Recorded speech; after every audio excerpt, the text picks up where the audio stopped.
आज की दुनिया में जो दिखता है वो बिकता है। ये स्टेटमेंट तो आपने न जाने कितनी बार सुना होगा। हम रोजाना अपनी लाइफ में कुछ ऐसा देखते हैं जहां ये बात सच साबित होती दिखती है। आप कहीं सड़क पर चल रहे हैं और आपके सामने से एक आलीशान मर्सिडीज जी वैगन निकले तो काफी ज्यादा चांसेस हैं कि आप एक बार तो मुड़कर उस गाड़ी को जरूर निहारेंगे। आप सोचेंगे कि इसका मालिक कितना अमीर होगा कि वो ये कार अफोर्ड कर सकता है। और याद रखिए कि ये इवेंट केवल कुछ चंद सेकंड्स का होगा, लेकिन आप इसके बारे में काफी टाइम तक सोचते रहेंगे। और ये तो केवल शुरुआत है। उस कार के बारे में सोचकर आप अपनी लाइफस्टाइल की तरफ देखेंगे और सोचेंगे कि इसे कैसे बदला जाए।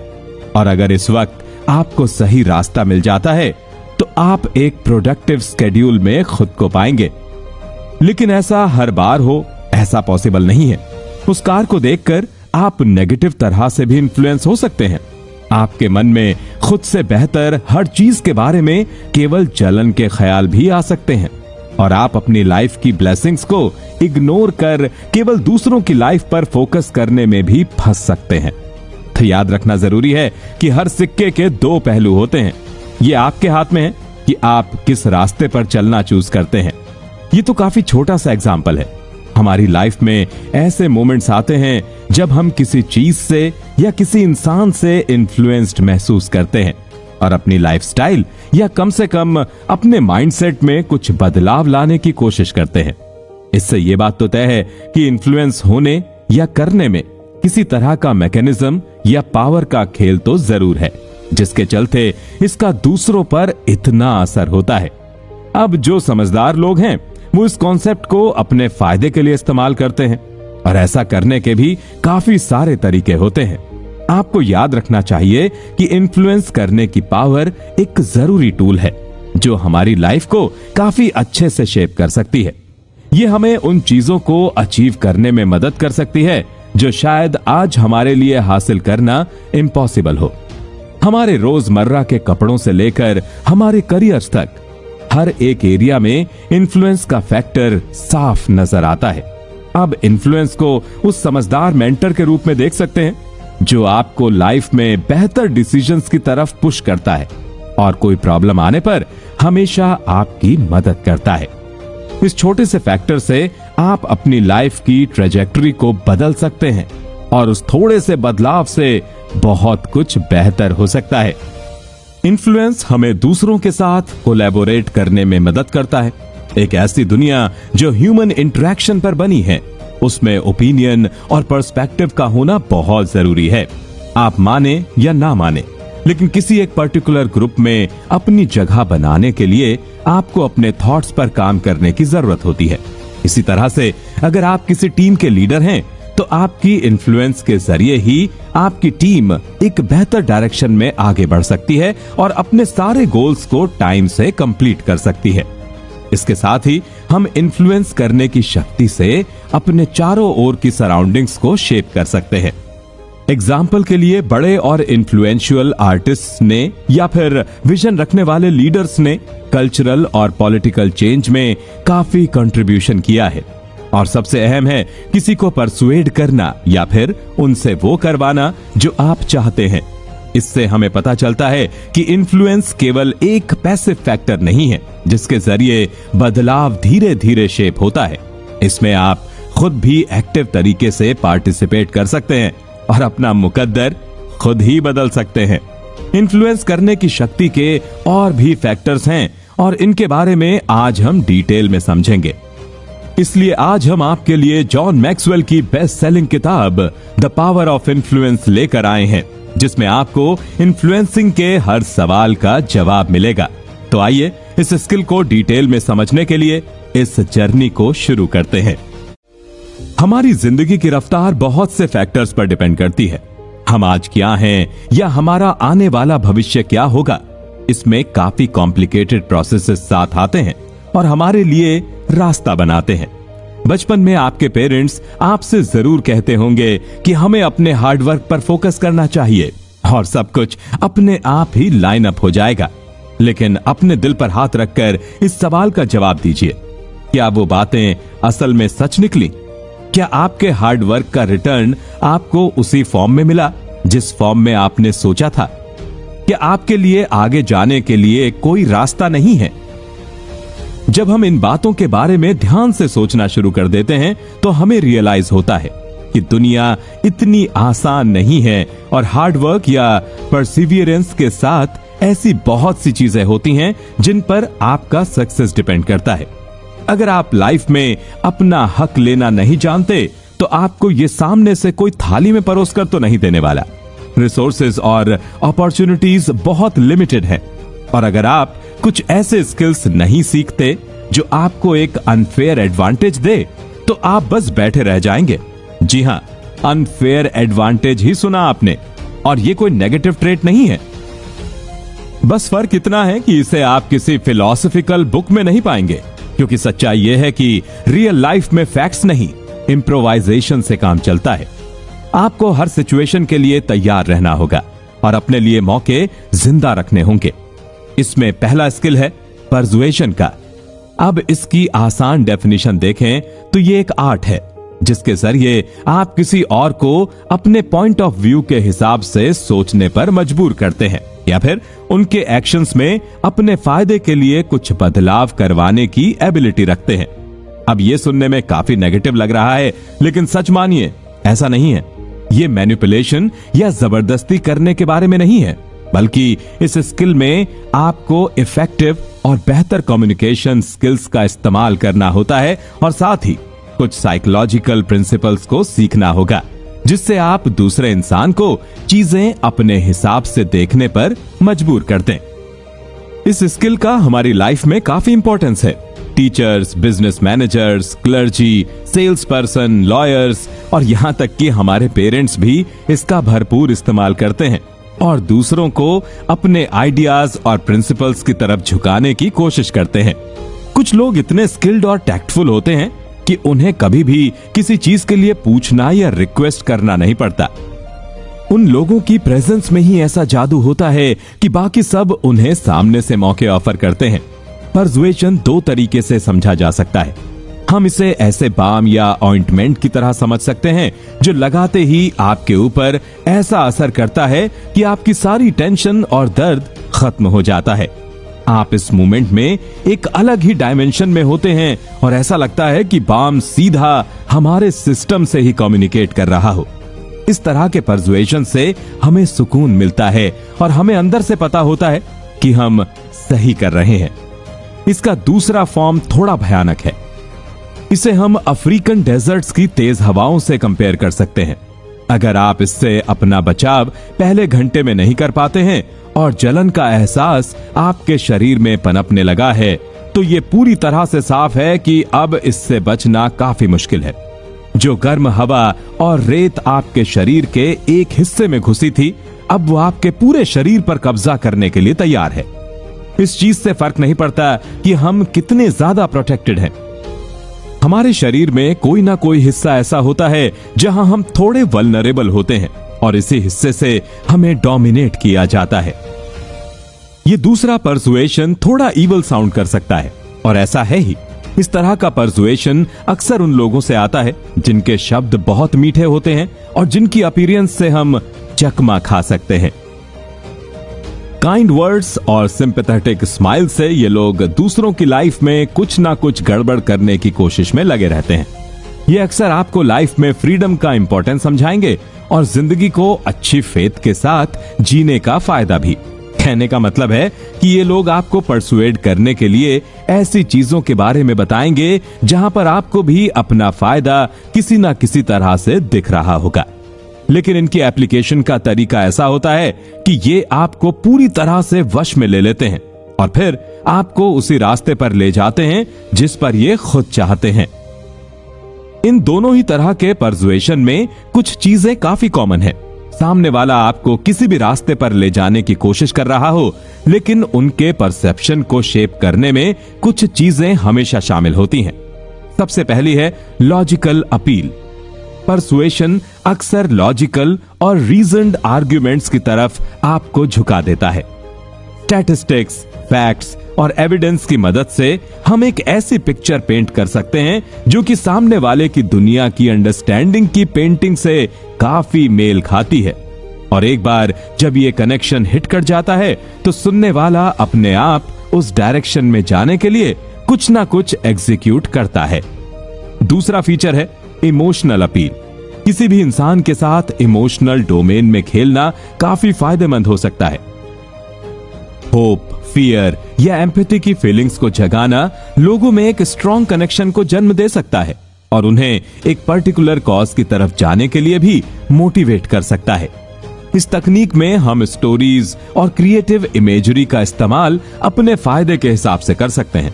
इसके साथ ही अगर आप ट्रस्टवर्दी हैं और किसी भी फील्ड में नॉलेज और क्रेडिबिलिटी होल्ड करते हैं तो आपके लिए परसुएशन का खेल काफी आसान बन जाता है।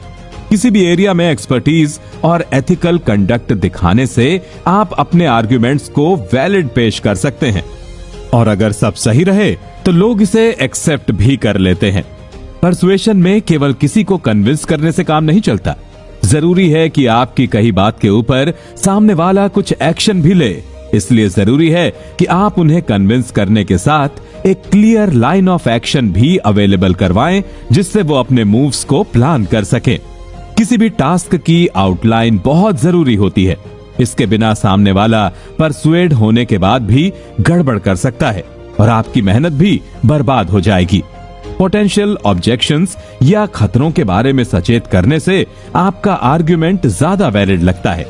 जब आप किसी को एक संभावित प्रॉब्लम के बारे में बताते हैं तो उन्हें फील होता है कि आप इस अरेना में काफी टाइम से काम कर रहे हैं और इसलिए ही आपको इस डोमेन के फायदों के साथ साथ इसके खतरे के बारे में भी पता है। ऐसा करने के बाद जरूरी है कि आप उन्हें कुछ रीएश्योरेंस और सॉल्यूशन पेश करें जिससे उनके रास्ते में खड़े रोड ब्लॉक्स खत्म हो जाएं। परसुएसिव पावर एक ऐसी एबिलिटी जिससे आप दूसरों को अपनी थिंकिंग के हिसाब से चीजें दिखाने पर मजबूर कर देते हैं। ये एक सिंपल क्वालिटी नहीं है। ये ट्रेट बहुत सी अच्छी क्वालिटीज का कॉम्बिनेशन है जिसका रिलेशन दिमाग से ज्यादा दिल से होता है। इंसानों की इमोशनल ट्रेट्स ही उन्हें काफी बार ऐसी सिचुएशन से निकलने में हेल्प करती हैं जहां लॉजिक काम करना बंद कर देता है। इस पावर के साथ आपके ऊपर बड़ी जिम्मेदारी भी आती है।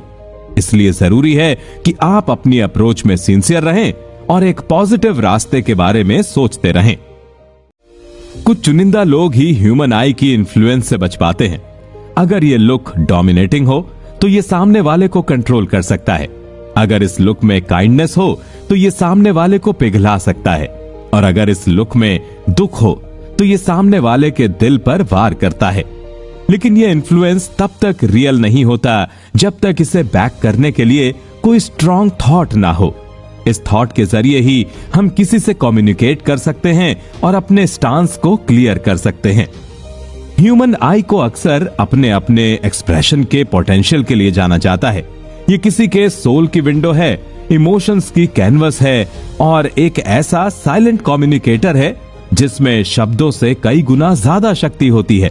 हमने कई बार लोगों को बोलते हुए सुना है, हम तो आंखों ही आंखों में बातें बयां कर देते हैं।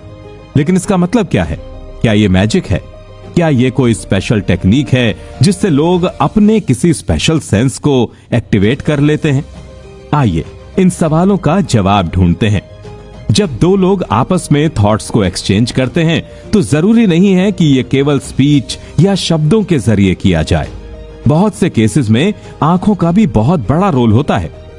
डायलेटेड या फिर चौड़ी प्यूपिल्स को सबकॉन्शियसली अट्रैक्टिव और ट्रस्टवर्दी माना जाता है जिससे बोलने वाले की इफेक्टिवनेस काफी ज्यादा बढ़ जाती है। और अगर किसी स्पीकर के प्यूपिल्स काफी कॉन्स्ट्रिक्टेड यानी नैरो होती हैं तो इसे डिस्ट्रस्ट और नेगेटिविटी का फीचर माना जाता है।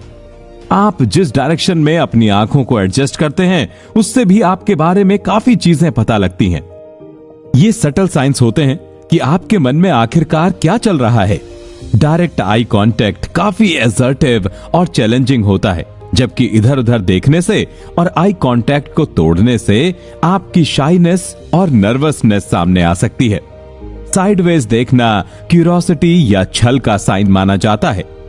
अगर आप लोगों को कन्विंस करना चाहते हैं तो जरूरी है कि आप उनसे कॉन्फिडेंट होकर डायरेक्ट आई कांटेक्ट मेंटेन कर बात करें। आपकी आईब्रोज भी इस एक्टिविटी में काफी बड़ा रोल प्ले करती हैं। अगर आपने अपनी आईब्रोज को ऊपर रेज कर रखा है तो इससे सरप्राइज और कंफ्यूजन झलकता है, जबकि अगर आपकी आईब्रोज में एक हल्का सा लिफ्ट दिखे तो इससे इंटरेस्ट और इनविटेशन का सिग्नल मिलता है। तेज तेज ब्लिंक करने से नर्वसनेस और एंजाइटी काफी विजिबल तौर पर दिखती है, जबकि आराम से और हल्के से ब्लिंक करने पर आप अपने कंट्रोल और कॉन्फिडेंस को पेश कर सकते हैं। ये सुनने में ही कितना अमेजिंग लगता है कि हमारी बॉडी का एक छोटा सा पार्ट हमारे इमोशंस को दूसरे के सामने प्रेजेंट करने में कितना कारगर है। आपने first impression is the last impression वाले फेज को तो जरूर सुना होगा। इस केस में आई कांटेक्ट का बहुत बड़ा रोल होता है। जो लोग अच्छा आई कांटेक्ट मेंटेन करना जानते हैं उन्हें अक्सर लाइकेबल, कॉम्पिटेंट और ट्रस्टवर्दी माना जाता है। और इन 3 एलिमेंट से आप आसानी से किसी को भी परसुएट कर सकते हैं। आप माने या ना माने, लेकिन हमारी आंखें इमोशंस को एक्सप्रेस करने में काफी काम आती हैं। एक वार्म स्माइल से आप हैप्पीनेस और अप्रोचेबिलिटी कन्वे करते हैं, जबकि थोड़े से आंसू कॉशन और एम्पैथी के इमोशंस को ट्रिगर कर सकते हैं।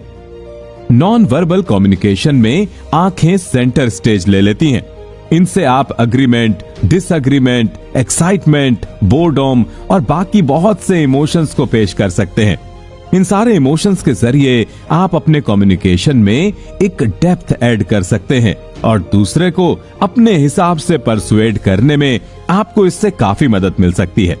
जो लोग इफेक्टिव कम्युनिकेशन जानते हैं वो अपनी आंखों का स्ट्रैटेजिकली इस्तेमाल करते हैं और अपने मैसेज को एनहांस करते हैं। एक सॉलिड गेज के जरिए आप अटेंशन होल्ड कर सकते हैं और ट्रस्ट की फीलिंग को डेवलप करना सीख सकते हैं। लेकिन हमें इस सब के बीच एक बात याद रखनी चाहिए कि किसी को इन्फ्लुएंस करने से पहले हमें खुद को मास्टर करना जरूरी है। आई कांटेक्ट के वक्त आपके थॉट्स को क्लियर होना चाहिए। जरूरी नहीं है कि आप अपनी आंख को केवल एक ही चीज पर जबरदस्ती फोकस करके रखें। सबसे जरूरी फीचर है अटेंशन, और सामने वाले इंसान को अपने लूप में लाने के लिए आपको ये एटमॉस्फेयर क्रिएट करना पड़ेगा। इसके साथ ही जब एक बार आपने ये सीख लिया हो तो अपनी इमेजिनेशन का इस्तेमाल करें और एक ऐसे इंसान को चूज करें जिसे आप इन्फ्लुएंस करना चाहते हैं। उस इंसान को देखें और अपने गेज के जरिए उसको पढ़ने की कोशिश करें। और इस वक्त आपके मन में केवल एक सिंगल थॉट ही होना चाहिए। इसके जरिए आपकी इन्फ्लुएंसिंग पावर ज्यादा मैच्योरिटी तरीके से काम करेगी। अगर आपकी शक्ति उतनी स्ट्रांग होगी तो वो इंसान तुरंत अपना चेहरा मोड़ लेगा या फिर थोड़ा सा घबरा जाएगा। ह्यूमन आई का इंपैक्ट अनडिनाइबल है और इसका इस्तेमाल हम अपनी पूरी जिंदगी कर सकते हैं। आपने कभी भी एक अच्छे लीडर की आंखों में खालीपन नहीं देखा होगा। उनका गेज इतना कैप्टिवेटिंग और कैरिस्मेटिक होता है कि वो छोटी सी छोटी बात को भी बहुत अनोखे तरीके से पेश करने में सक्षम होते हैं। इसके साथ वो अपने फेशियल एक्सप्रेशंस और आईब्रोज से अलग अलग इमोशंस की रेंज को एक्सप्रेस करते हैं और अपने फॉलोअर्स या वोटर्स को अपनी तरफ करने में सक्सेसफुल होते हैं। एक छोटे बच्चे की चौड़ी और आंसुओं से भरी आंख पेरेंट्स का दिल पिघलाने के लिए काफी है। अक्सर पेरेंट्स इस इवेंट के बाद अपने बच्चे की इच्छा को पूरा कर देते हैं। ऐसे ही एक सेल्स पर्सन आपको अपने गेज के जरिए किसी प्रोडक्ट को खरीदने पर मजबूर कर सकता है। इससे ट्रस्ट और एक वर्किंग रिलेशनशिप की स्थापना होती है, जिससे एक सेल की प्रोबेबिलिटी काफी बढ़ जाती है। तो हमें सीखने को मिलता है कि अगर आप अपने कम्युनिकेशन को इफेक्टिव बनाने की कोशिश में लगे हो तो स्पीच और आई कांटेक्ट के कॉम्बिनेशन को मास्टर करना काफी जरूरी है। इस तकनीक को मास्टर करने के बाद आप खुद के लिए अपॉर्चुनिटीज का एक बड़ा रास्ता खोल सकते हैं और इसमें मैच्योरिटी हासिल कर इसे अपनी पर्सनल लाइफ में भी यूज कर सकते हैं। कहा जाता है कि आपके मुंह से निकले शब्द आपके थॉट्स का डायरेक्ट इंप्रेशन होते हैं और इसलिए ही ये किसी को इन्फ्लुएंस करने के लिए सबसे जरूरी एजेंट्स में से एक है। अच्छी स्पीच से आप दूसरों के मन पर एक एवर लास्टिंग इम्पैक्ट छोड़ सकते हैं। मुझे क्लियर स्पीच से जुड़ा एक इंसिडेंट याद आता है और ये मेरे स्कूल के दिनों की याद को ताजा कर देता है। स्कूल एक ऐसी जगह है जहां हमारा एक ओवरऑल डेवलपमेंट होता है, रीडिंग, राइटिंग, लिसनिंग और स्पीकिंग। स्कूल हमें इन चारों ही डिपार्टमेंट्स में निपुण करने की कोशिश करता है। इसमें से अगर स्पीकिंग वाले डोमेन की बात करें तो आपने कभी ना कभी अपने स्कूल में किसी डिबेटिंग या स्पीच कंपटीशन में जरूर पार्ट लिया होगा। ऐसे इवेंट्स में आपके कंटेंट और मैटर के साथ साथ आपकी स्पीच की क्लैरिटी और उससे झलकने वाला कॉन्फिडेंस रिजल्ट में बहुत बड़ा रोल प्ले करता है। मेरे टीचर्स मुझसे अक्सर बोलते थे कि स्टेज एक ऐसी जगह है जहां पर तुम्हारे पास एक मौका होता है, एक ऐसा मौका जिसमें तुम लोगों को अपने पॉइंट ऑफ व्यू की तरफ खींच सकते हो। ये एक ऐसा समय होता है जब लोग केवल तुम्हें ही सुनने के लिए बैठे होंगे और इसलिए जरूरी है कि तुम जो कुछ भी कन्वे कर रहे हो उसका सारा मीनिंग उन लोगों तक पहुंचे। किसी को अपनी साइड करने के लिए या उनको इन्फ्लुएंस करने के लिए जरूरी है कि वो हमारे शब्दों में सेंस ढूंढ सकें, और एक बड़ी स्टेज पर इसे करने का एक ही तरीका है, अपनी स्पीच में क्लैरिटी और कॉन्फिडेंस लाओ। लेकिन क्लैरिटी लाने का असल मतलब क्या है, आइए समझते हैं। क्लैरिटी का मतलब है कि आप अपनी भाषा को प्रिसाइज रखें। किसी इंसान को कोई चीज आसान से आसान भाषा में समझाना ही आपके एक अच्छे कम्युनिकेटर होने का सबूत है। आप चीजों को जितना ज्यादा कॉम्प्लिकेट करेंगे, काम उतना ही ज्यादा बिगड़ जाएगा। कोशिश करें कि आपकी स्पीच में लंबे लंबे फ्रेजेस ना हो। किसी भी चीज को अच्छे से ग्रास्प करने के लिए उसे छोटे छोटे पार्ट्स में डिवाइड करना अच्छी स्ट्रेटजी रहती है। कहा जाता है कि जो इंसान कुछ चंद फ्रेजेस में ही अपनी बात कह सकता है वो बड़े मासेस का लीडर बन सकता है। इसके साथ एक और क्वालिटी होनी चाहिए जिसमें इंसान कुछ भी बोलने से पहले उस बात के बारे में खुद भी डीपली सोचे। जरूरी है कि आपकी टोन कन्विंसिंग लगे और आप नर्वस ना हो। खुद ही सोचिए, आप सामने वाले को अपनी बात से अग्री कैसे करवाएंगे अगर आपको खुद ही उस बात में विश्वास ना हो। आपके मैसेज का स्ट्रक्चर लॉजिकल होना चाहिए और उसका एक अच्छा फ्लो काफी जरूरी है। अब इससे फायदा यह होगा कि जब ऑडियंस आपकी बात को आसानी से समझ पाएगी तो उन्हें केवल आपके मैसेज को रिसीव करना होगा। वहीं दूसरी तरफ अगर आपका मैसेज कॉम्प्लिकेटेड होगा तो उन्हें पहले उसका मीनिंग समझने में टाइम लगाना पड़ेगा और उसके बाद जाकर वो अपना फैसला बना पाएंगे। और एक ऑनगोइंग कन्वर्सेशन या इवेंट में ये दोनों चीजें, मैसेज का ऑडियंस तक आना और उनका उस मैसेज को समझना, हमेशा साथ में चलना चाहिए। इसके बिना आप किसी को इन्फ्लुएंस नहीं कर सकते। क्लैरिटी से भरे मैसेज या स्पीच में हमेशा अच्छा प्रोनाउंसिएशन और आर्टिकुलेशन होता है। इससे लोग आपके मैसेज को गलत तरीके से नहीं लेते और आपके पॉइंट्स को फटाफट समझ पाते हैं। इस पॉइंट से सामने वाले का फोकस बढ़ता है और वो आप में ज्यादा इंटरेस्ट लेता है। इसका डायरेक्ट रिजल्ट होता है कि आप उन्हें बेहतर तरीके से अपनी साइड कर सकते हैं। आपकी स्पीच में आपकी कॉम्पिटेंस झलकती है और इसका सामने वाले पर काफी असर होता है। इससे आपकी प्रिपरेशन और लेजिटिमेसी का भी पता लगता है। इसलिए ये एक एरिया है जिस पर काम करना काफी इंपॉर्टेंट है। क्लैरिटी के जरिए आप अपने थॉट्स को फ्रीली फ्लो करने में हेल्प कर सकते हैं। जब आपको अपनी कन्विंसिंग पावर में जेन्युइन ट्रस्ट होता है तो सामने वाले लोग भी आप में विश्वास करने लगते हैं। अपनी स्पीच और भी ज्यादा कन्विंसिंग बनाने के लिए आप अपनी वोकल टोन और पेस को बीच बीच में मैटर के हिसाब से बदल सकते हैं। पॉजेस जैसे रेटोरिकल डिवाइसेस से आपकी बात में वजन बढ़ता है। साथ ही साथ आप अपनी बात में इमोशन ऐड कर सकते हैं जिससे ऑडियंस के संग एक बेहतर कनेक्ट मिल सके। याद रखिए, क्लियर स्पीच ही एक अच्छे कम्युनिकेशन सेशन का कोर है। जब आपका मैसेज लोग समझेंगे, विश्वास करेंगे और इमोशनल लेवल पर उसके बारे में सोचेंगे तो जरूर ही आपका काम बनेगा। ये स्किल आपको पर्सनल और प्रोफेशनल लाइफ के दोनों एस्पेक्ट्स में काफी मदद करता है। इसके जरिए आप खुद को दुनिया के सामने प्रेजेंट करने के लिए एम्पावर्ड बना सकते हैं। साथ ही साथ आपके अंदर लीडर, नेगोशिएटर और इन्फ्लुएंसर की क्वालिटीज भी पैदा होंगी। हिस्ट्री में ऐसे कई एग्जाम्पल्स हैं जहां पर क्लियर स्पीच ने लाखों करोड़ों लोगों के मन को छुआ है। 1963 में महान सोशल एक्टिविस्ट और अमेरिका के सिविल राइट्स मूवमेंट के leader Martin Luther King junior ने अपनी famous I have a dream speech दी थी। उनकी पावरफुल ऑरेटरी, जिसमें क्लैरिटी, इमोशनल रेजोनेंस और इक्वालिटी की मांग शामिल थी। उसने दुनिया भर में लोगों को इस मूवमेंट के बारे में और अमेरिका में चल रहे रेशियल डिस्क्रिमिनेशन के खिलाफ आवाज उठाने के लिए इन्फ्लुएंस किया था।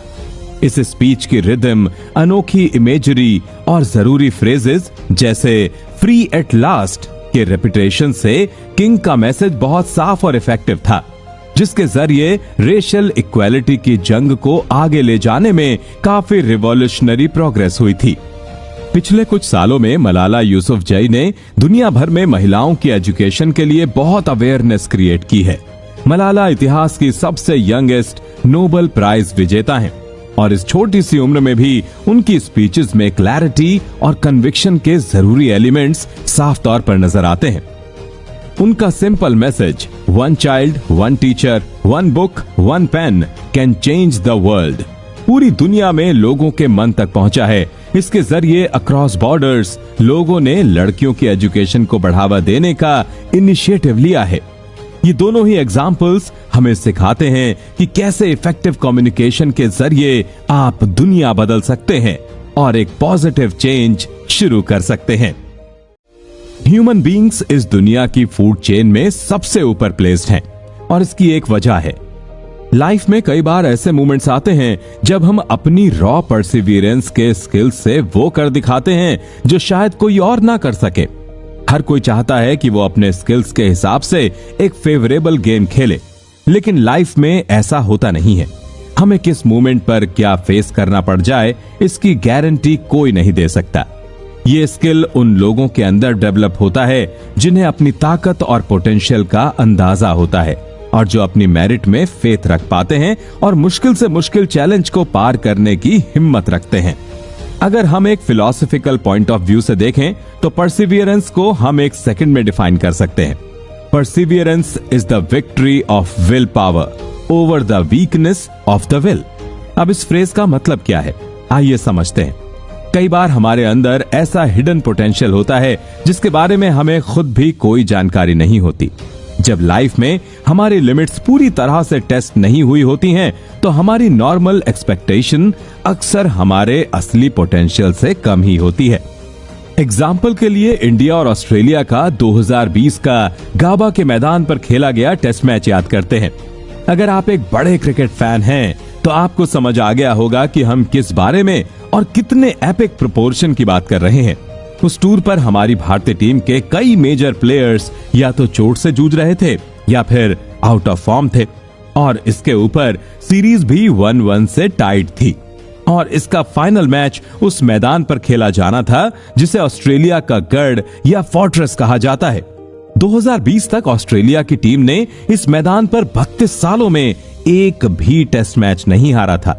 आप अंदाजा लगा सकते हैं कि वो इस ग्राउंड पर कितने डोमिनेटिंग थे और ऐसे में हमारी भारतीय टीम को ज्यादा लोगों ने जीतने के चांसेस दिए ही नहीं थे। लेकिन अगर अब हम इतिहास के पन्नों को पलटते हैं तो हमें पता है कि उन 5 दिनों में क्या हुआ था। भारत ने शानदार परफॉर्मेंस दिखाकर और आखिरी दिन में 329 रन चेस कर वो मैच अपने नाम किया था और सीरीज में 2-1 से जीत हासिल की थी। अब परसिवियरेंस और इन्फ्लुएंस का इससे क्या रिलेशन? देखिए, इस मैच से पहले किसी ने भी नहीं सोचा था कि कोई टीम ऑस्ट्रेलिया को इस मैदान पर हरा सकती है, लेकिन जब भारत ने ऐसा किया तो हमारी टीम ने खुद अपने अंदर उस पोटेंशियल को पहचाना जिसके बारे में उन्हें पहले नहीं पता था और मैच के समय वो एक्शन और डिसीजन लेना जिससे हमने पूरी दुनिया को इन्फ्लुएंस किया और हमारी विदेशी जमीन पर टेस्ट सीरीज जीतने की एबिलिटी में सबको विश्वास दिलाया, जरूर ही हमारे लिए एक नया माइलस्टोन था। इस लेजेंडरी किस्से से हमें पता लगता है कि हम परसिवियरेंस से किस हद तक दुनिया को इन्फ्लुएंस कर सकते हैं और कैसे नए कीर्तिमान स्थापित कर सकते हैं।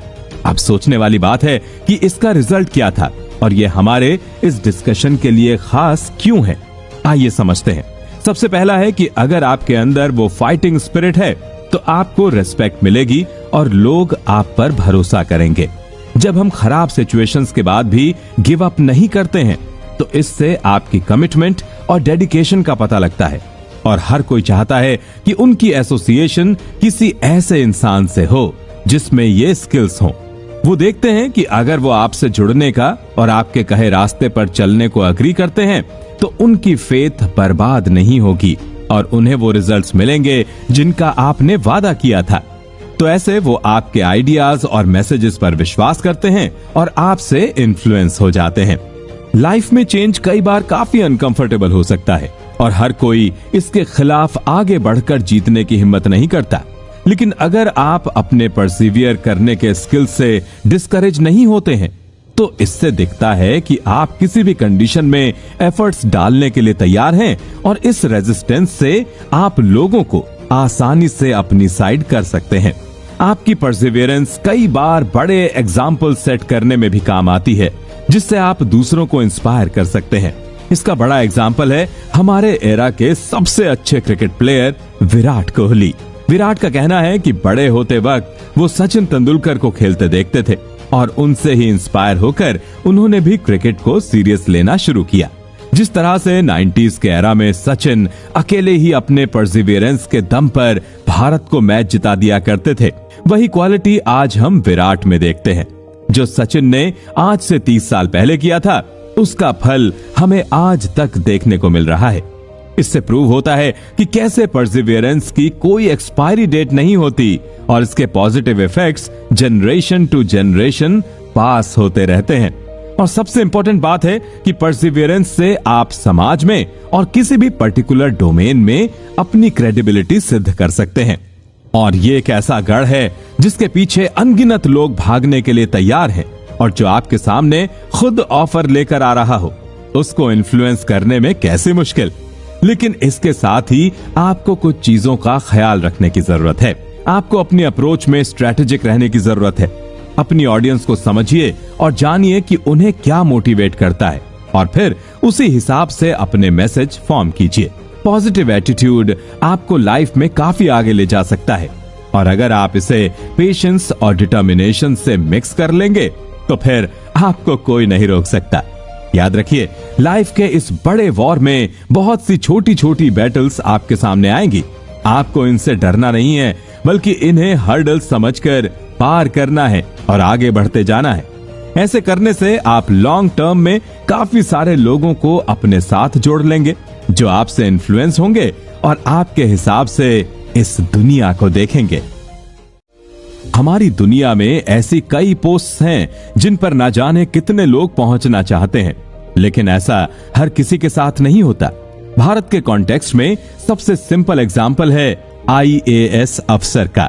आज के टाइम में हर लोअर मिडिल क्लास और मिडिल क्लास का पिता अपने बच्चे से लाइफ में एक बार तो UPSC के एग्जाम की तैयारी करने को कहता ही है। ऐसा क्यों है? आखिरकार इस पोस्ट में ऐसा क्या है जो ये हमारे समाज में इतना पॉपुलर है?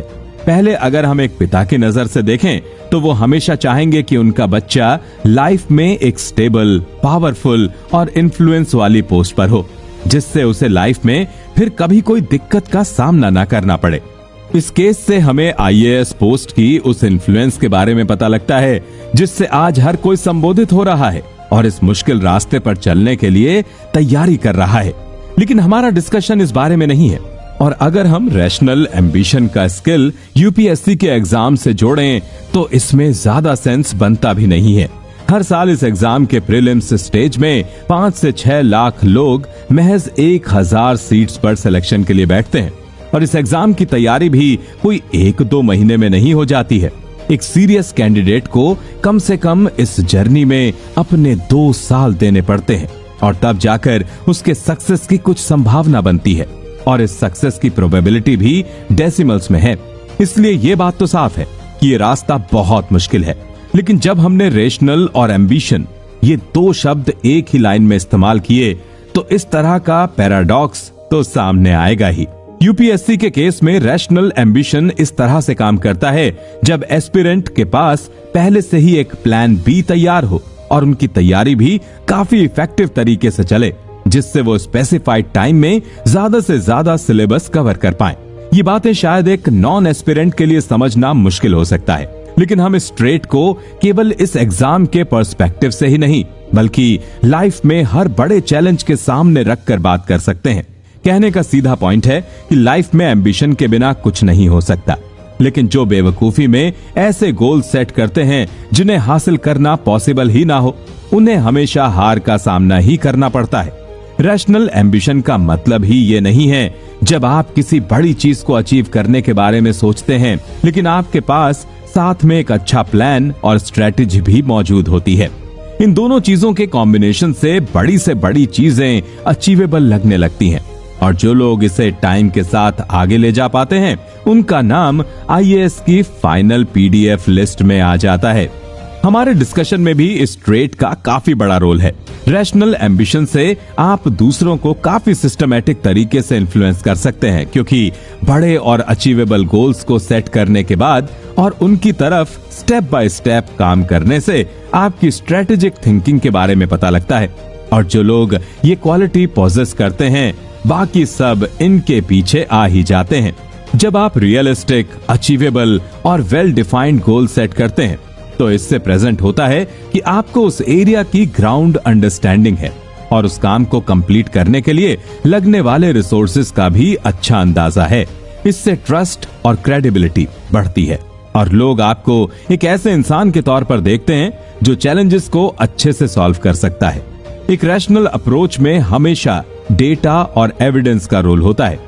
इससे आपका आर्ग्यूमेंट स्ट्रांग बनता है और आप इमोशनल मैनिपुलेशन और अनरियलिस्टिक एक्सपेक्टेशन से अपने आप को बचाने में कामयाब होते हैं।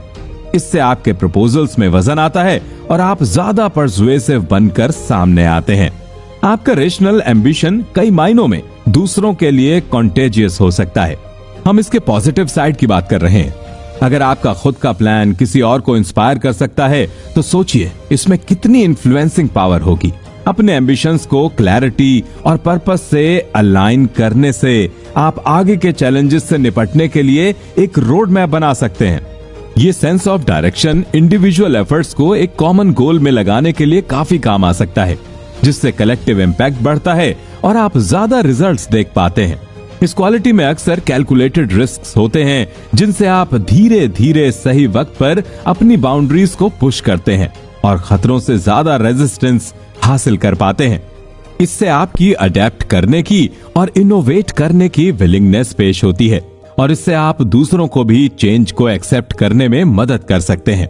ऐसा विजन अपनाने वाले लोगों का रिसोर्स एलोकेशन भी काफी कमाल का होता है, क्योंकि उन्हें पता होता है कि एक पर्टिकुलर गोल को अचीव करने के लिए कितने लोग और कितना एफर्ट लगेगा और अपनी इसी नॉलेज से वो सही टाइम पर सही टास्क पर फोकस करते हैं और अपने ओवरऑल प्रोजेक्ट को अच्छे से खत्म करते हैं। आप खुद ही बताइए कि आप ऐसे किसी आदमी के साथ या उसके लिए काम करना नहीं चाहेंगे? अपने एम्बिशन को ग्राउंडेड रखने से आप उसे आसानी से एक लॉन्ग टर्म फिनोमिना बना सकते हैं। इसका फायदा यह है कि आप कभी भी अपने गोल्स में पीछे नहीं रहेंगे और इसकी वजह काफी साफ है। जब आप किसी टास्क को झट से निपटाने के बजाय एक बड़े काम को एग्जीक्यूट करने के लिए आराम से सारी चीजों को हैंडल करते हैं तो आपकी प्रोग्रेस काफी स्टेबल रहती है। शॉर्ट टर्म गोल्स के बजाय लॉन्ग टर्म माइलस्टोन्स के बारे में सोचने वाले लोग आसानी से दूसरों को इन्फ्लुएंस कर सकते हैं। ऐसी जर्नी में आपके अंदर सिचुएशन को समझकर फ्लेक्सिबिलिटी और रेजिलियंस भी बिल्ड होती है, जिससे आप एक ट्रस्टवर्दी लीडर बनकर सामने आते हैं। एग्जाम्पल के लिए हम जैसिंडा एड्रन की बात कर सकते हैं। न्यूजीलैंड की फॉर्मर प्राइम मिनिस्टर ने अपने देश के कॉम्प्लेक्स चैलेंजेस को एक क्लियर और अचीवेबल पॉलिसी के जरिए टैकल किया। उन्होंने अनरियलिस्टिक स्टैंडर्ड्स को सेट किए बिना अपने देश को एक पॉजिटिव रास्ते पर ले जाने का काम किया, जिसकी वजह से लोग उनसे काफी प्रभावित हुए और साथ ही साथ ग्लोबल लेवल पर भी उनका काफी नाम हुआ।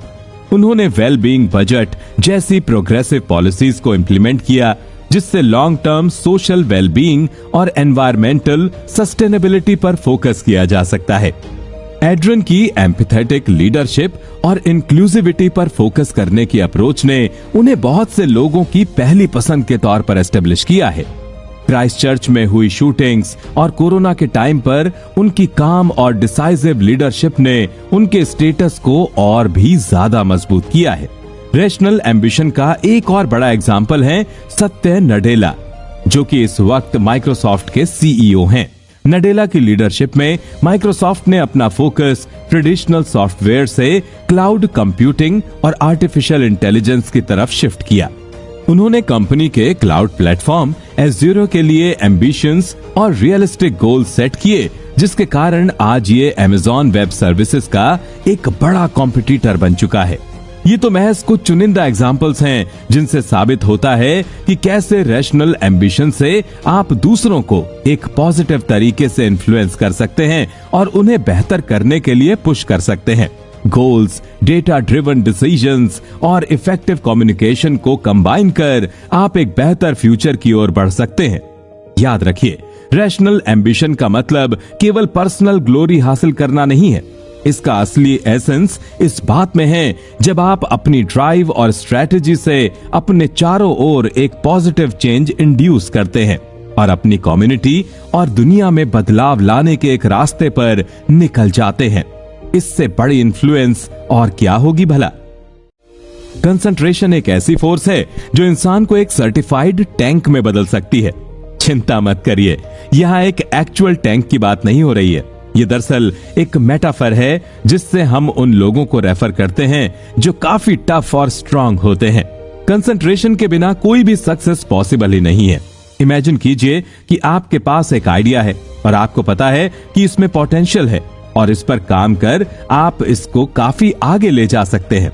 लेकिन अगर आप उस आइडिया पर सोच विचार कर उस पर फोकस ही नहीं करेंगे तो आपको उसके बारे में और इंफॉर्मेशन कैसे मिलेगी।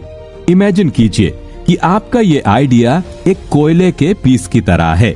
अगर अब आप इस पर कंसंट्रेशन रूपी प्रेशर डालकर मेहनत करेंगे तो चांसेस हैं कि ये आगे चलकर एक डायमंड बन जाएगा, और अगर ऐसा नहीं होगा तो कम से कम उसको एक डेफिनेट शेप मिलेगी और ये केवल धुआं बनकर नहीं रह जाएगा। इसी तरह से अगर हम एक अच्छे आइडिया के आसपास कंसंट्रेशन को फिक्स करना सीख जाएं तो ये आइडिया जल्द ही एक बड़ा फोकल पॉइंट बन जाएगा जिसके इर्द गिर्द नए आइडियाज आएंगे जो हमारे एक्शन को गाइड करेंगे और हमें आगे ले जाएंगे। 19वीं सदी के एक पॉपुलर फिलोसोफर प्रेंटिस मलफोर्ड ने कहा था, थॉट्स आर थिंग्स। और आज देखा जा सकता है कि क्यों ये फ्रेज बिल्कुल सच है। अगर आप किसी टास्क के बारे में डीपली सोचते हैं और उस पर फोकस करते हैं तो आप खुद को एक्चुअली वो काम कंप्लीट करते हुए विजुलाइज कर पाते हैं और इसे खत्म करने का तरीका भी काफी लाजवाब होता है। एक कंसंट्रेटेड माइंड खुद का मालिक होता है। वो अपने थॉट्स का डिवाइन थिंकर होने के साथ सारी चीजों को खुद ही डिसाइड करता है। ऐसे माइंड के ओनर्स अपना रास्ता बनाना अच्छे से जानते हैं और उन्हें पता होता है कि किस थॉट पर कंस्ट्रक्टिव तरीके से सोचने पर फायदा होगा। वो लोग ऐसे प्लान्स को चुनते हैं जो उनकी लाइफ में सेंस बनाते हैं और एक अच्छे स्किलफुल एग्जीक्यूशन के साथ ये साइकिल और बड़ी चीजों की तरफ बढ़ती जाती है। तो अगर देखा जाए तो कंसंट्रेशन के स्किल से हम खुद को एक बेहतर डायरेक्शन में जाने के लिए इन्फ्लुएंस कर सकते हैं। ये पहली बार सुनने में अटपटा लग सकता है, लेकिन जब आप इस पर टाइम लगाकर फोकस करेंगे तो इससे काफी सेंस बनेगा। अच्छे कंसंट्रेशन के दम पर आप अपने एग्जीक्यूटिव को काफी फ्लुएंट बना सकते हैं और इससे दूसरे आपके बारे में एक अच्छा परसेप्शन होल्ड करते हैं। जब आप कंसंट्रेट करते हैं तो आप काफी हद तक अपने थॉट्स को इकट्ठा कर पाते हैं और उन्हें कंसाइज और क्लियर तरीके से मैनेज करना सीख पाते हैं। इस प्रोसेस से आपके आर्ग्यूमेंट में किसी भी तरह का डाउट एलिमिनेट हो जाता है और आपका मैसेज ज्यादा इम्पैक्टफुल बन जाता है। लोग इसे आसानी से समझ पाते हैं और आपको फॉलो करने लगते हैं। इसके साथ ही कंसंट्रेशन आपको लॉजिकल आर्ग्यूमेंट्स बनाने में हेल्प करता है। किसी चीज को हर एंगल से एनालाइज करते वक्त आपको खुद ही उस चीज से रिलेटेड सारे प्रॉब्लम्स और शॉर्टकमिंग्स के बारे में पता लग जाता है, जिससे आप उसमें बदलाव कर रिफाइन कर सकते हैं। इससे आपके मैसेज की परसुएसिवनेस बढ़ जाती है और आप एक बेहतर क्वालिटी की ऑडियंस को अट्रैक्ट कर पाते हैं। जब आपकी कंसंट्रेशन पावर अच्छी होती है तो आप दूसरों की कही बातों पर भी ध्यान देते हैं। इससे शो होता है कि आपके मन में दूसरों के लिए जेन्युइन रिस्पेक्ट और कंसर्न है। इससे ट्रस्ट बनता है और एक बेहतर और प्रोडक्टिव वर्किंग एनवायरनमेंट का जन्म होता है। कंसंट्रेशन से आपको आई कांटेक्ट बनाने में हेल्प मिलती है और आप खुद को कॉन्फिडेंस और एश्योरेंस के साथ प्रेजेंट कर पाते हैं। इससे लोग आपको ज्यादा सीरियसली लेते हैं और आपकी कई बातों को मानते हैं। कंसंट्रेशन का एक और बड़ा फायदा यह है कि इससे आपकी एम्पैथी और इमोशनल इंटेलिजेंस बिल्ड होती है। इसका फायदा यह होता है कि आप लोगों के सटल से सटल क्यू यानी किसी रिएक्शन को पिक कर लेते हैं और साथ ही उनकी इमोशनल स्टेट को समझने में भी सक्षम हो जाते हैं।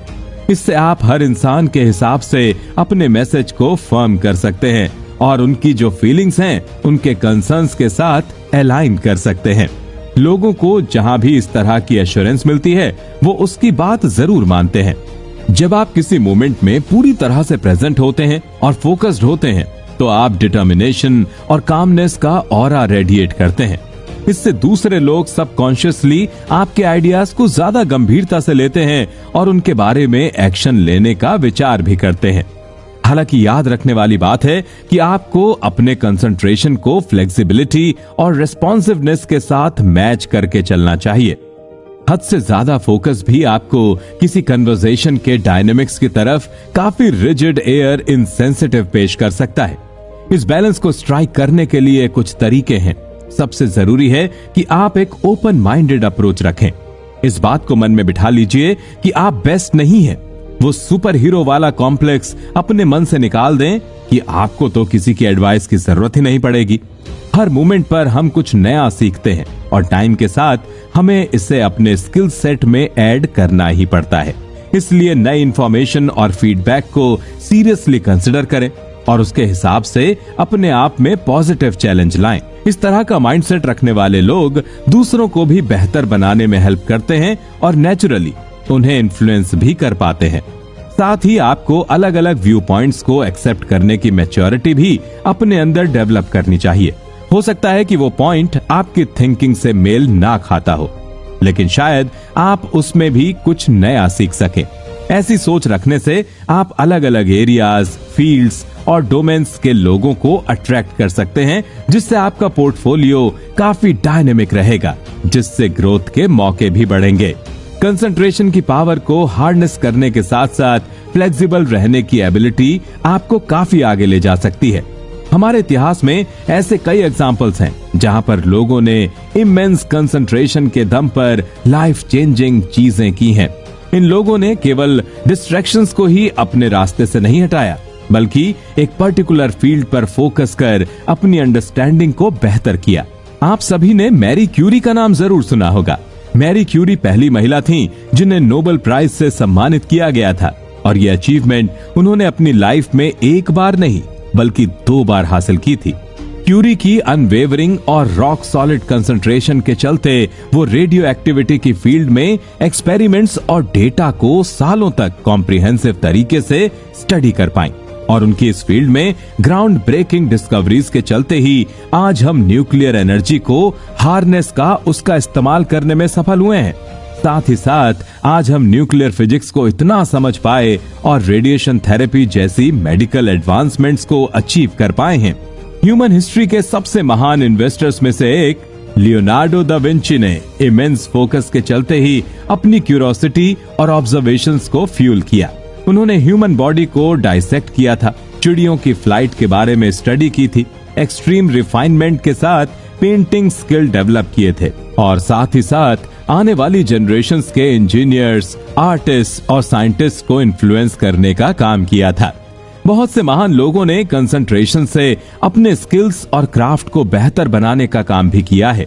इसमें महान बॉक्सर मोहम्मद अली और लेजेंडरी फुटबॉलर पेले का नाम भी शामिल है।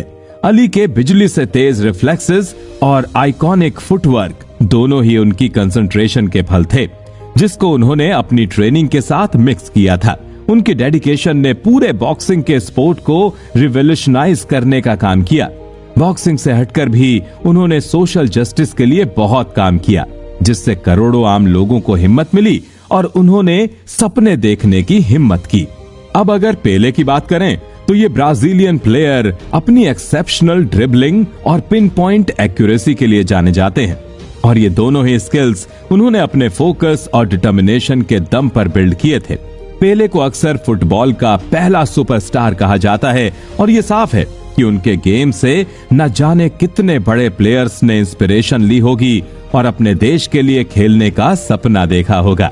इस एपिसोड में हम काफी अच्छे से सीख गए कि कैसे आप कंसंट्रेशन और फोकस के स्किल से खुद के साथ साथ दूसरों के सपनों को भी फ्यूल कर सकते हैं। हमने अभी तक अपनी जर्नी में उन सारे एलिमेंट्स की बात की जो हमें दूसरों को इन्फ्लुएंस करने में मदद करते हैं, लेकिन इस पार्ट में कहानी थोड़ी अलग तरीके से चलेगी। हमें लाइफ में आगे बढ़ने के लिए इन्फ्लुएंस करने का स्किल चाहिए होता है, लेकिन साथ ही साथ उस इन्फ्लुएंस से पैदा हुए रिजल्ट्स का पूरा फायदा लेने के लिए अपने बेसिक सेंस का इस्तेमाल करना भी बहुत जरूरी है। अगर हमारे पास सारे रिसोर्सेज हैं, हमारी मंजिल हमारे सामने है, लेकिन किसी बेवकूफी की वजह से हम वहां जाने से डर रहे हैं या हमें वो रास्ता समझ नहीं आ रहा है, तो उस सारी मेहनत का कोई फायदा नहीं है। हम लाइफ में रोजाना कितने स्किल्स सीखते हैं।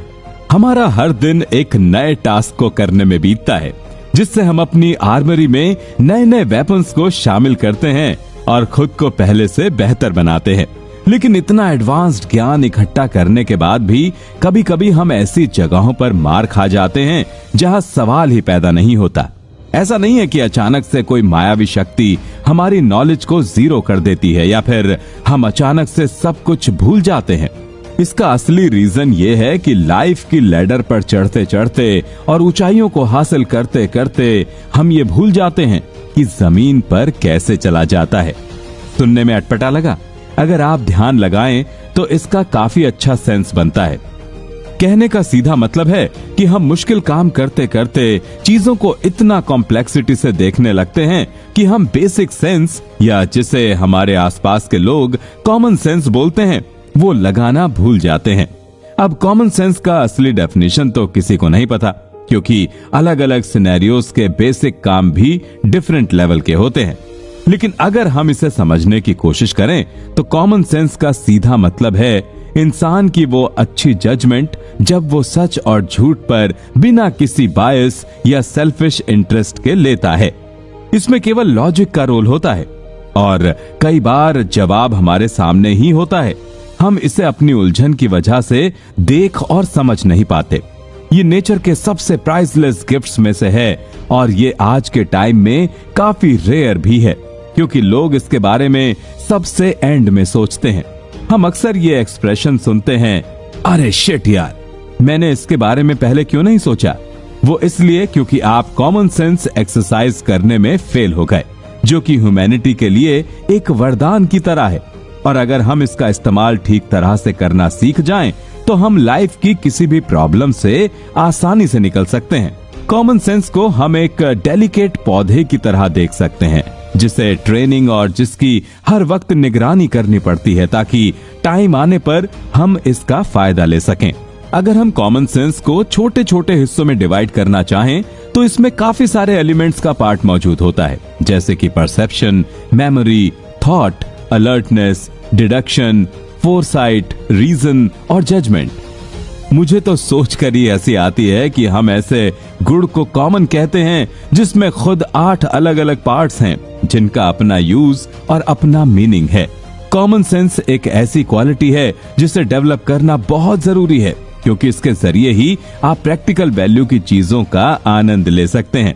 जिस इंसान में कॉमन सेंस होता है वो आसानी से अपने रिसोर्सेज को मैनेज करना जानता है और लोगों को इन्फ्लुएंस करने के लिए उसके पास इन्हें इस्तेमाल करने की अच्छी स्ट्रैटेजी होती है। उस इंसान में सिचुएशन को रीड करने की एबिलिटी होती है और वो माहौल के हिसाब से अपने डेमिनोर को बदलना जानता है। किसी चीज पर अच्छे से कंसंट्रेट करना एक प्लस पॉइंट है और इसके साथ ही दूसरे के परसेप्शन को समझना और अप्रिशिएट करना आपको काफी आगे ले जा सकता है। जरूरी है कि अपनी रीजनिंग पावर को अप्लाई किए जाएं और आसान चीज को बेवजह मुश्किल ना बनाएं, और ये सब कामनेस और सेल्फ कंट्रोल के साथ किया जाए तो सोने पर सुहागा होना तय है। ये तो हुई फिलॉसफिकल बात कि कैसे ये एबिलिटी हमारे लिए बहुत जरूरी है। अब बात करते हैं कि कैसे हम इसका इस्तेमाल रियल लाइफ में कर सकते हैं। सबसे पहले जरूरी है कि आपको अपनी ऑडियंस की जानकारी हो, उनकी वैल्यूज, प्रायोरिटीज और नॉलेज बेस को ध्यान में रखिए और फिर अपने कॉमन सेंस को अप्लाई कीजिए। जो चीज उनके साथ रिजोनेट करेगी वही उनके लिए सबसे बेस्ट होगी। और इंसान जो खुद सुनना चाहता है अक्सर उसी चीज से अट्रैक्ट भी होता है।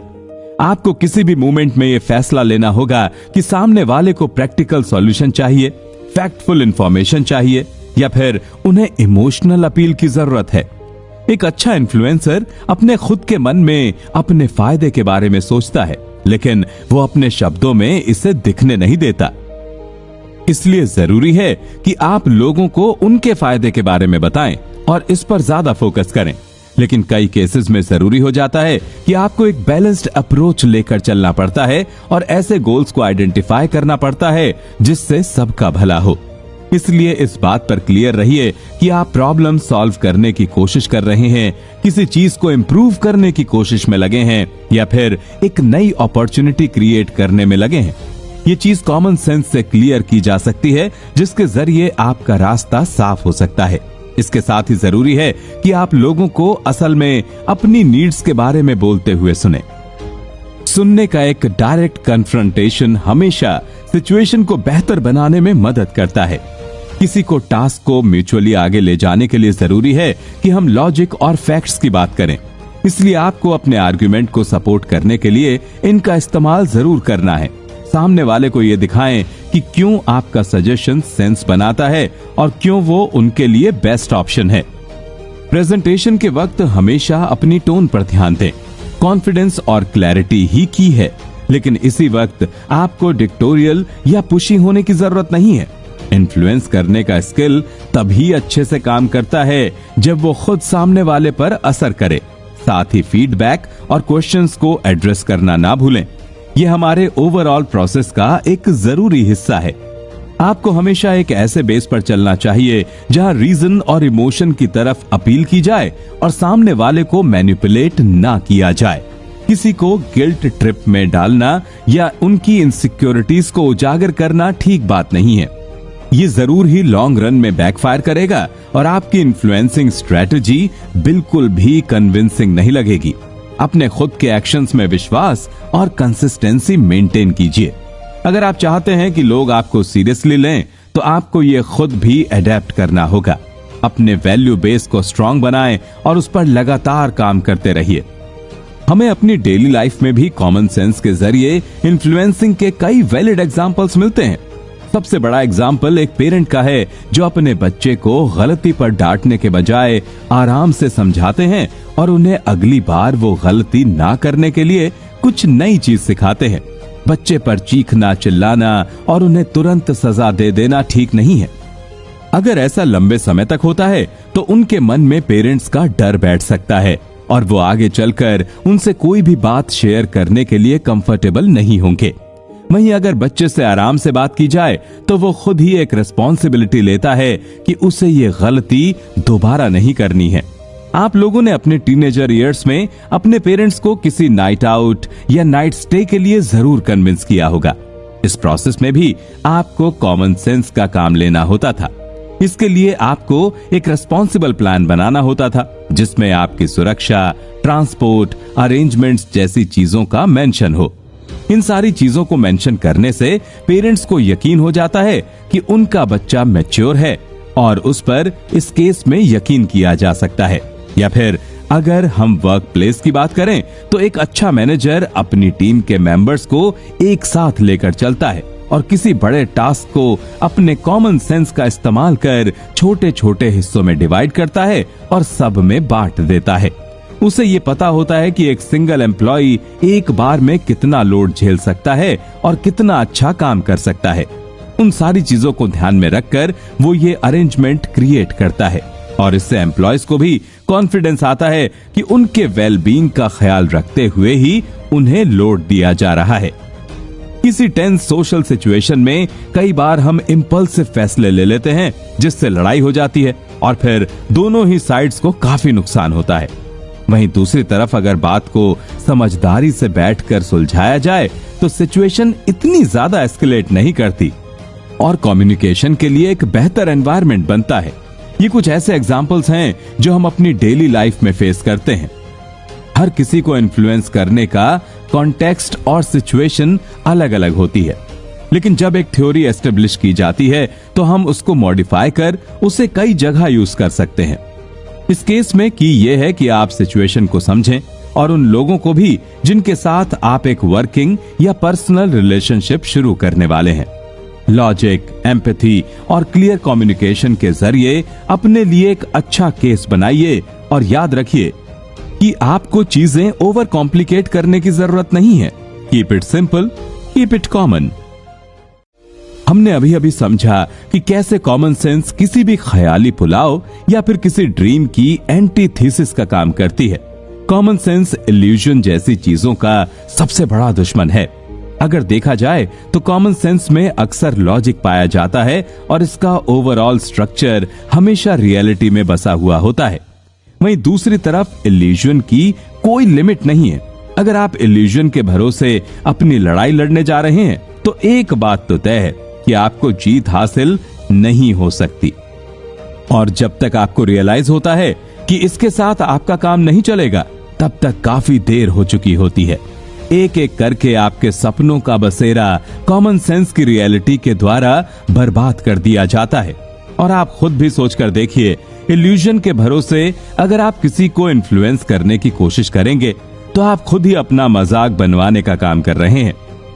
अगर हम एक फेमस फिलोसोफर की भाषा में इल्यूजन को समझें तो उनका कहना है, इल्यूजन एक तरह की हाफ स्लीप की स्टेट है जिसमें रीजनिंग के सारे सेंसेस को बर्बाद कर दिया जाता है और हम काफी हद तक अपने इमेजिनरी कॉन्सेप्शंस में खुश रहना शुरू कर देते हैं। धीरे धीरे इस इंटेलेक्चुअल पैरालिसिस के चलते हमारे थॉट्स भी खराब होने लगते हैं और रियल लाइफ में उनका कोई एप्लीकेशन देखने को नहीं मिलता। इस वक्त तक एफर्ट का हमारी लाइफ में एक मिनिमम रोल रह जाता है क्योंकि हम एक्टिवली अपने टास्क पर फोकस नहीं करते। जो लोग खुद को इन ड्रीम्स के हवाले कर देते हैं, अगर वो सही टाइम पर इनसे बाहर नहीं आते तो वो उन्हें रियलिटी और फिक्शन में डिफरेंस करना बहुत मुश्किल पड़ जाता है। आप खुद ही सोचिए, किसी इल्यूजन में जहां चीजें सॉर्टेड हैं, वहां आप ज्यादा वक्त के लिए रहना पसंद करेंगे ही, लेकिन इसमें आप सारा लॉजिक और सारे फैक्ट्स को झुठलाना शुरू कर देंगे। और याद रखने वाली बात है कि रियल लाइफ अभी भी वैसी ही है। उस डोमेन में हमेशा एक सॉलिड इंस्ट्रूमेंट ही काम आएगा, लेकिन उसे सैक्रिफाइस कर हम किसी और ही जोन में एंटर हो जाते हैं। और जो असल में फिर इस आर्टिफिशियल हैप्पीनेस को डिफेंड करते हैं, वो या तो एंड में काफी बुरी तरह से हारते हैं या फिर उनका निशान ही मिट जाता है। अब ये तो हमने बात कर ली कि कैसे इल्यूजन एक पर्टिकुलर इंडिविजुअल के लिए बुरा है और कैसे उन्हें रियलिस्टिक गोल्स से दूर ले जाता है, लेकिन इसका हमारे टॉपिक से क्या रिलेशन है, आइए समझते हैं। इल्यूजन में रहने से किसी भी पार्टनरशिप में एथिकल इंटीग्रिटी पर काफी बड़ा हमला हो सकता है। अब ये कोई जानबूझकर करे या फिर अपने बड़े एम्बिशन का पीछा करते हुए अनजाने में करे, नुकसान बराबर का ही होता है। इल्यूजन और मिस इन्फॉर्मेशन पर भरोसा रखने के साथ दूसरों को इन्फ्लुएंस करना काफी अनएथिकल है। इससे भरोसे, ऑटोनॉमी और इन्फॉर्म्ड डिसीजन मेकिंग की धज्जियां उड़ जाती हैं। असली इन्फ्लुएंस हमेशा करेक्ट फैक्ट्स, रीजनिंग और जेन्युइन कोलैबोरेशन के ऊपर बननी चाहिए। किसी तरह की अनएथिकल इन्फ्लुएंसिंग ट्रेड्स से बायसेस, वल्नरेबिलिटीज सामने आ जाती हैं। साथ ही इसे पर्सनल फायदे के लिए इस्तेमाल किया जा सकता है, जिससे खराब चॉइसेस सामने आती हैं। इल्यूजन में रहकर सस्टेनेबल डेवलपमेंट और रिलेशनशिप्स का लक्ष्य सच नहीं हो सकता। इस केस में डायरेक्टली कोलैबोरेशंस के ऊपर असर पड़ता है और लॉन्ग टर्म सक्सेस के लिए जरूरी है कि हम किसी को फेयर ग्राउंड्स पर पार्टिसिपेट करने का मौका दें। कॉमन सेंस को पीछे छोड़ने से सरफेस लेवल मैनेजमेंट होने का खतरा बना रहता है। इमेजिन कीजिए कि आपका प्रोजेक्ट किसी ऐसे इंसान के हाथ में है जो उस काम में मेहनत नहीं लगाना चाहता, लेकिन आपसे वादे बहुत करता है। ऐसे में एंड रिजल्ट क्या होगा? आप भले ही शुरुआत में उसकी बातों से इन्फ्लुएंस होकर उसके क्लाइंट बन जाएंगे, लेकिन जब प्रोजेक्ट खत्म होकर आपके हाथ में आएगा तो आप चीटेड महसूस करेंगे और आप इस इंसान को एक ऐसे इन्फ्लुएंसर के तौर पर याद रखेंगे जिसमें डेप्थ की कमी थी और जो ऑथेंटिक था ही नहीं।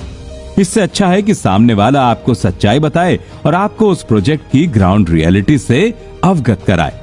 उस हिसाब से आप एक ज्यादा इफेक्टिव रिलेशन क्रिएट कर पाएंगे। अगर हम एक ऐसा एनवायरनमेंट क्रिएट करेंगे जहां सेंस और रीजनिंग के फैसले लिए जाएंगे तो रिजल्ट्स काफी बेहतर होंगे। और ये केवल किसी प्रोफेशनल रिलेशन के लिए ही वैलिड नहीं है, लाइफ के हर फील्ड में इसका यूज है। आर्मी के एग्जाम्पल ले लेते हैं। इमेजिन कीजिए कि हमारे देश की सेना दुश्मन देश से युद्ध में भिड़ रही है। अब ये कलेक्टिव एफर्ट है और कोई एक होनहार सोल्जर जंग में जीत हासिल नहीं कर सकता। जरूरी है कि हर कोई अपना रोल अच्छे से निभाए और अपनी ड्यूटी को ठीक से करे। लेकिन क्या होगा अगर किसी बटालियन को लीड कर रहा अफसर ही इल्यूजन का शिकार हो? ये कई तरीके से हो सकता है। हो सकता है कि उसने जरूरी इंटेल को इग्नोर कर एक गलत प्लान बनाया हो, या फिर उसने दुश्मन की शक्ति को कम आंकने की गलती की हो, या शायद उसका प्लान कुछ ऐसे फैक्टर्स की वजह से खराब हो गया हो जिसके बारे में उसने एक्स्ट्रा रिसर्च ना की हो, जैसे कि एरिया का टेरेन या वेदर कंडीशंस। ऐसे में अगर सेना हमला करेगी तो उन्हें बहुत नुकसान होगा, और ये केवल इसलिए क्योंकि आपको लीड करने वाला और एक तरह से इन्फ्लुएंस करने वाला लीडर ही एक तरह के इल्यूजन में था। इल्यूजन से बचकर आप क्रिटिकल थिंकिंग और ग्रोथ को प्रमोट कर सकते हैं। जब आपको किसी सिचुएशन के बारे में सही जानकारी होगी तो आप एजम्पशंस को क्वेश्चन कर सकेंगे और इन्फॉर्म्ड डिसीजन मेकिंग कर पाएंगे। इससे इंटेलेक्चुअल ग्रोथ होती है और मैनिपुलेशन से काफी बचाव मिलता है। इन्फ्लुएंस करना केवल पर्सनल ग्रोथ तक सीमित नहीं है, इसमें सोसाइटी की तरक्की का भी बड़ा पार्ट होता है। एग्जाम्पल के लिए आप एक बड़े नेता हैं और अपनी कॉन्स्टिट्यूएंसी में रैली या दौरा कर रहे हैं। अब एक जनप्रतिनिधि यानी लोगों के रिप्रेजेंटेटिव के तौर पर आपकी जिम्मेदारी है कि आप उस क्षेत्र के लोगों के बारे में सोचें और उनका भला करें। ऐसा करने के लिए आपको उस इलाके के इश्यूज के बारे में जानकारी होनी चाहिए और उनको सॉल्व करने का सही तरीका भी बनाने की क्षमता होनी चाहिए। और सबसे जरूरी बात है कि सॉल्यूशंस रियलिस्टिक होने चाहिए और ऐसा होना चाहिए जिससे लोगों को सच में ग्राउंड लेवल पर भला हो। अब अगर आप इल्यूजन से बचे रहेंगे तो आप अपनी जनता को गुमराह नहीं करेंगे और उनके सामने कॉम्प्लेक्स इश्यूज को एक एक करके एड्रेस करेंगे और उसके इनोवेटिव सॉल्यूशंस निकालने की कोशिश करेंगे। इस वक्त में आपको उस सिचुएशन की सच्चाई पर पर्दा नहीं डालना चाहिए और अपने लोगों को ग्राउंड रियलिटी का पूरा ज्ञान देना चाहिए। लेकिन जो इंसान उन्हें इन्फ्लुएंस करने के लिए इल्यूजन का सहारा लेगा वो उनसे बड़े बड़े वादे करेगा जिनका कोई सेंस नहीं बनता। प्रैक्टिकल सॉल्यूशंस तो छोड़िए, ऐसे नेता आपको सोने चांदी के सपने दिखाते हैं और बदले में आपके हाथ केवल निराशा लगती है। अब इसका रिजल्ट क्या होगा?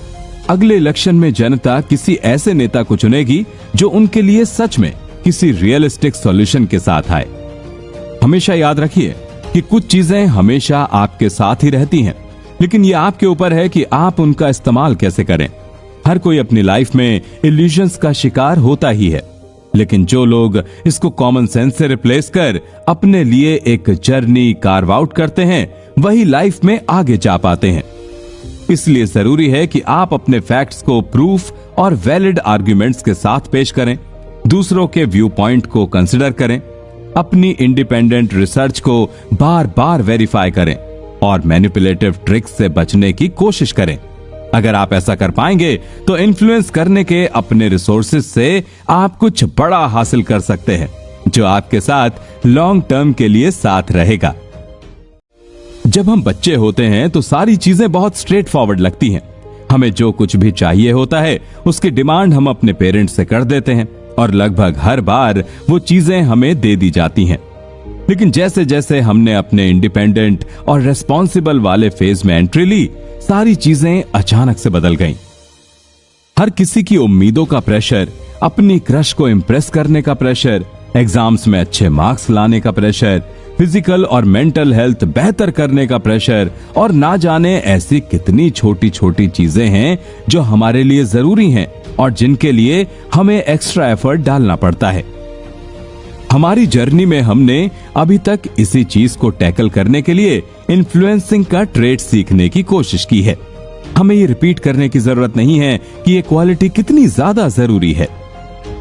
आज के वक्त में सीधी उंगली से घी नहीं निकलता है, और ऐसे में जरूरी हो जाता है कि इस टेक्निक का इस्तेमाल किया जाए और अपने लिए एक अच्छा बेस तैयार किया जाए। हमने पिछले सेगमेंट में अपने सपनों और कॉमन सेंस से जुड़ी बात की थी और कहीं ना कहीं आपको ये लगा होगा कि अगर कॉमन सेंस के बदौलत ही लाइफ गुजार दी तो हम भी एक बोरिंग लाइफ का हिस्सा बनकर रह जाएंगे। लेकिन इसका ये मतलब नहीं था। कॉमन सेंस को बढ़ाना और इल्यूजन्स को घटाना अपने सपनों को सैक्रिफाइस करने के बराबर नहीं है। ये सरफेस पर पैराडॉक्सिकल लग सकता है क्योंकि कॉमन सेंस में हमेशा प्रैक्टिकल रियलिटी के बारे में बात की जाती है, जबकि इल्यूजन्स में अपनी लिमिट्स को सरपास करने की बात की जाती है। लेकिन ये दोनों चीजें भी कोएग्जिस्ट करती हैं और इसका सबूत है कि दुनिया में सुपर सक्सेसफुल और अल्ट्रा रिच लोग रहते हैं। सवाल उठता है कि क्या सच में ये दोनों चीजें साथ में एग्जिस्ट कर सकती हैं? इसका जवाब है हाँ, लेकिन ये आपके ऊपर काफी ज्यादा डिपेंड करता है। कॉमन सेंस हमें सुरक्षित और ग्राउंडेड रहने में मदद करता है। किसी भी बड़े सपने के लिए जरूरी है कि आपके पास एक सॉलिड प्लेटफॉर्म भी मौजूद हो।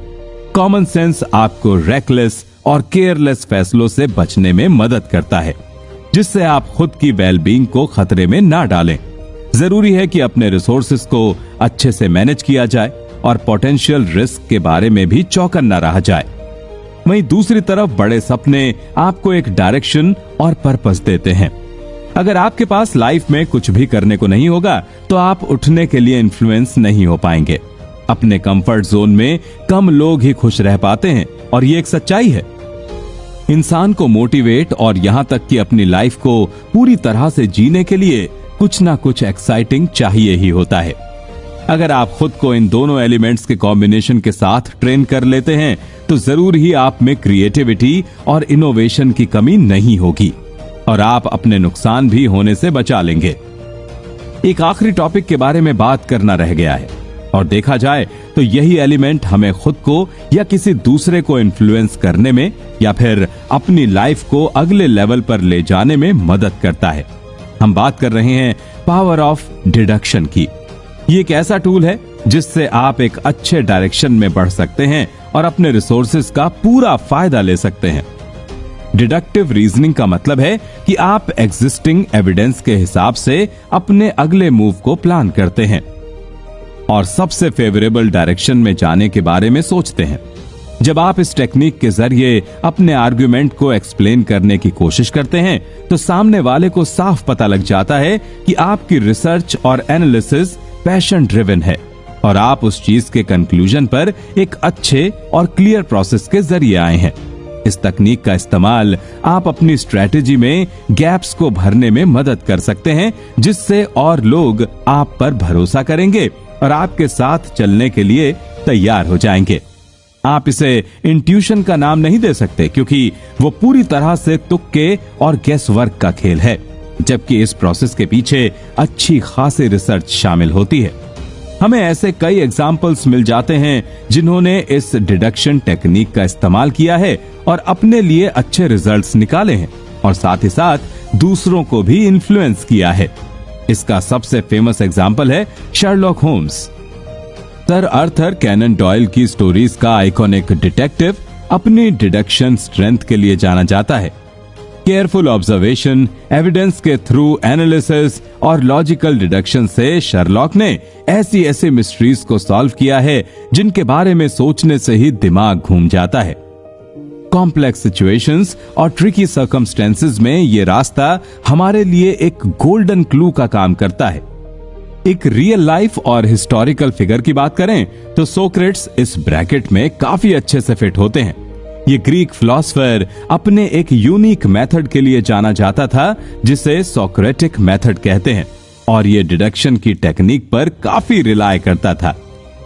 सोक्रेट्स लोगों से एक सीरीज में आसान सवाल पूछते थे और उन्हें उनके जवाबों के हिसाब से एक लॉजिकल पाथ पर जाने के लिए गाइड करते थे।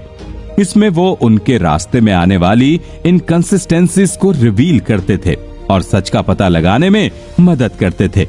इस क्वालिटी के दम पर उन्होंने बाकी लोगों को भी लॉजिक और क्रिटिकल थिंकिंग के रास्ते पर जाने में मदद की, जिससे वो लोग एस्टेब्लिश्ड नॉर्म्स पर सवाल उठा सकते थे और अपनी रीजनिंग से बेहतर ऑल्टरनेटिव्स भी ढूंढ सकते थे।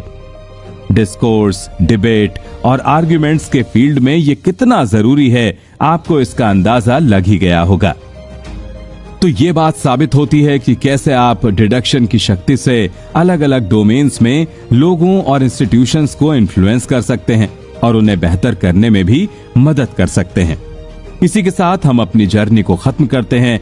इस सफर में हमने इन्फ्लुएंस करने के फायदे के बारे में काफी डिटेल में डिस्कशन की और समझा कि कैसे इसके यूज से हम अपनी खुद की और दूसरों की जिंदगी आसान बना सकते हैं। बस आपको याद रखना है कि आप किसी का नुकसान ना करें और एक एथिकल तरीके से अपनी लाइफ में आगे बढ़ें। इसी उम्मीद के साथ हम आपसे विदा लेते हैं। उम्मीद है आपको ये प्रेजेंटेशन फायदेमंद लगी होगी। मिलते हैं अगली बार।